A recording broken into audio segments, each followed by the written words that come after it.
नमस्कार दोस्तों, आज का जो वीडियो है काफ़ी थोड़ा सा डिफरेंट टॉपिक पे है। हालांकि इस पे हमने पिछले कई वीडियोज़ में इस पे चर्चा भी की है। अक्सर हमने देखा कि बहुत से संस्थाओं में जब कोई भी जॉब वैकेंसी निकलती है या एडमिशन के संबंधी अगर कोई नोटिफिकेशन आता है तो सामान्य रूप से सभी जगह मेडिकल फिटनेस सर्टिफिकेट की डिमांड रखी जाती है। और जो मेडिकल सर्टिफिकेट है वो कोई भी रजिस्टर्ड मेडिकल प्रैक्टिशनर दे सकता है। लेकिन कई बार ये देखने में आता है कि बहुत सी ऐसी संस्थाएं हैं जो जानबूझकर कहीं ना कहीं आयुष के चिकित्सकों के साथ भेदभाव करती हैं। भेदभाव यह करती हैं कि जब वो निकालती है फिटनेस का या मेडिकल फिटनेस का सर्टिफिकेट, उसमें स्पेशली उनके द्वारा लिख दिया जाता है कि only fitness certificate should be obtained from registered MBBS doctor. तो इसको लेकर अलग अलग समय पे विभिन्न संगठनों के द्वारा रिप्रेजेंटेशन भी किया जाता है। और ठीक ऐसा ही एक मामला हुआ था वेस्ट बंगाल में। वेस्ट बंगाल के फैमिली एंड हेल्थ वेलफेयर के जो मेडिकल डायरेक्टरेट बोर्ड के द्वारा एक नोटिफिकेशन जारी किया गया था कि जितने भी नीट क्वालिफाइड स्टूडेंट हैं उनको एडमिशन के समय मेडिकल फिटनेस सर्टिफिकेट लाना है। और मेडिकल सर्टिफिकेट और फिटनेस सर्टिफिकेट उन्हीं के मान्य होंगे जो एमबीबीएस डॉक्टर्स के द्वारा तैयार किया गया होगा। इसको लेकर आयुर्वेद के कुछ चिकित्सकों ने हाई कोर्ट में, वेस्ट बंगाल के हाई कोर्ट में अपील किया था कि ये जो है NCISM एक्ट 2020 का एक उल्लंघन है, जिसमें कि संविधान के द्वारा ही ये शक्तियाँ दी गई हैं कि जितने भी रजिस्टर्ड मेडिकल प्रैक्टिशनर हैं, चाहे आयुष के हों या MBBS के हों, उनको समान रूप से ये प्रावधान में समान रूप से ये उनको पावर दिया गया है कि वो मेडिकल फिटनेस सर्टिफिकेट को जारी कर सकते हैं। यानी कि फिटनेस जारी करने के लिए किसी भी पैथी की बाध्यता नहीं है, सिर्फ एक ही कंडीशन लिखी गई है कि वो रजिस्टर्ड मेडिकल प्रैक्टिशनर होना चाहिए। किस स्ट्रीम का हो इसमें कोई बाध्यता नहीं है। MBBS भी हो सकता है, BMS भी हो सकता है, BHMS भी हो सकता है, BOMS भी हो सकता है, BSMS भी हो सकता है, कोई भी हो, लेकिन रजिस्टर्ड मेडिकल प्रैक्टिशनर होना चाहिए। और संविधान प्रदत्त उनको ये शक्तियाँ दी गई हैं कि वो किसी भी व्यक्ति का मेडिकल फिटनेस सर्टिफिकेट वो बना सकती हैं। तो इसी संदर्भ में जो डॉक्टर्स थे, जो पेटिशनर थे, मिस्टर PK दास, मिस्टर किंजल कुमार बोरल और मिसेस दमयंती नंदी कुंदू, ये तीन थे पेटिशनर जिन्होंने स्टेट के अगेंस्ट जो है हाई कोर्ट में, वेस्ट बंगाल के हाई कोर्ट में ये अपील दायर किया था कि जो उन्होंने नोटिफिकेशन जारी किया है उसको वापस ले और दोबारा नोटिफिकेशन जारी करें, जिसमें कि MBBS वर्ड को हटाकर किसी भी रजिस्टर्ड मेडिकल प्रैक्टिशनर से फिटनेस सर्टिफिकेट लेने की बात की जाए, यानी कि दोबारा उसको आप जारी करें नए नोटिफिकेशन के साथ। तो इस कोर्ट का डिसीजन भी वही था जैसे कि एक्सपेक्टेड है। जितने भी आयुष स्ट्रीम के डॉक्टर हैं, किसी भी पद्धति के हों, होम्योपैथी, यूनानी, आयुर्वेद, कोई भी हो, सभी के सभी जो है हमारे एक्ट के अकॉर्डिंग जो है सभी रजिस्टर्ड मेडिकल प्रैक्टिशनर हैं। तो सेम जो है उसी लाइन को कोट करते हुए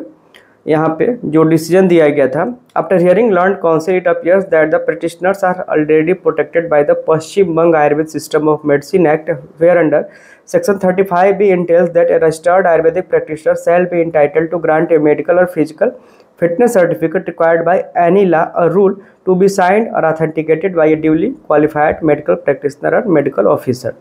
तो वहाँ के एक्ट में भी NCISM एक्ट को अगर हम एक तरफ कर दें तो वहाँ के एक्ट में भी जो वेस्ट बंगाल का जो एक्ट है आयुर्वेद डॉक्टर्स का, तो उस एक्ट में भी सेम यही चीज़ें लिखी गई हैं कि अगर किसी भी संस्था के द्वारा मेडिकल फिटनेस सर्टिफिकेट की मांग की जाती है तो आयुर्वेद के जो प्रैक्टिशनर्स वो भी इंटाइटल्ड है उसको देने के लिए। तो इसी लाइन को कोट करते हुए, रूल को कोट करते हुए हाई कोर्ट ने आदेश दिया था डायरेक्टर मेडिकल एसोसिएशन को, जो वहाँ के डायरेक्टर हैं, और साथ में फैमिली एंड हेल्थ वेयर डिपार्टमेंट को कि आप जो है इस नोटिफिकेशन को दोबारा जारी करेंगे MBBS शब्द को हटाते हुए, सिर्फ आप रजिस्टर्ड मेडिकल प्रैक्टिशनर से मेडिकल फिटनेस की मांग करेंगे। और इस फैसले का और क्या क्या असर आया हम आपको फिर से इसी वीडियो में बता देते हैं कि दो एसोसिएशन और ऐसे थे। जो पहला था हज कमेटी ऑफ इंडिया, उसके एग्जीक्यूटिव ने भी यही चीज़ें की थी, यानी कि उन्होंने भी जो मेडिकल फिटनेस सर्टिफिकेट मांगा था उसको भी बदलवाया गया NCISM के माध्यम से। इसी आदेश का हवाला देते हुए NCISM का जो पार्ट है board of ethics and registration, उसके प्रेसिडेंट प्रोफेसर वैद्य राकेश शर्मा जी ने हज कमेटी के जो चेयरपर्सन थे,